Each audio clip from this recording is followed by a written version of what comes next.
പ്രോഗ്രാമെല്ലാം കഴിഞ്ഞതിന്റെ പിറ്റേ ദിവസം ആയപ്പോഴത്തേന് ഡ്രസ്സെല്ലാം വെയിലത്തിട്ട് ഉണക്കി എടുത്ത് വെക്കാന്ന് വിചാരിച്ച് വിയർപ്പ് കൊണ്ട് വൃത്തിയേടാവണ്ട, അടുത്ത പ്രോഗ്രാമിന് പുറത്തെടുക്കുള്ളൂ. അതല്ലെങ്കിൽ നമ്മൾ പൈസ കൊടുത്ത് വാങ്ങിയ സാധനങ്ങൾ നമുക്ക് പ്രത്യേക താല്പര്യം കൂടുതലായിരിക്കുമല്ലോ. അത് കഴിഞ്ഞ് നേരെ കണ്ണൂരേക്ക് വിട്ട് ചിന്നുന്റെ കല്യാണത്തിന്റെ പർച്ചേസ് നമ്മളെ തെടിലോ ബാക്കി കിടക്കുന്നുണ്ട് അത്ര. അങ്ങനെ നേരെ പോയി സെഞ്ചുറിയിലേക്ക് വന്ന് ആടെ കണ്ട സാരിയെല്ലാം വലിച്ചു വാരിയിട്ട് നമുക്കൊന്നും സെറ്റായില്ല. പിന്നെ അടുത്ത കാഞ്ചിയിലോട്ട് പോയി, ആടൊന്നും കുറച്ച് വലിച്ചിട്ട് അതൊന്നും സെറ്റായില്ല. അവസാനം നമ്മൾ കണ്ണൂരുള്ള ഒരു കോട്ടൺ എന്നൊരു ഷോപ്പിൽ പോയിട്ടാ ഇഷ്ടപ്പെട്ട സാരിയൊക്കെ കിട്ടിയിട്ടുണ്ടായി.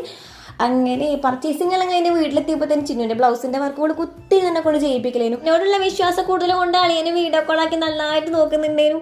അങ്ങനെ വർക്കെല്ലാം ചെയ്തതിനുള്ള ഫൈനൽ ലുക്ക് ഇങ്ങനെയായിട്ടാ വരുന്നത്. ഓൾക്ക് ഇത്രയും സിമ്പിളായിട്ട് മതി എന്ന് പറഞ്ഞതുകൊണ്ട് ഞാൻ ഇങ്ങനെ ചെയ്തു കൊടുത്തിട്ടുണ്ടായത്.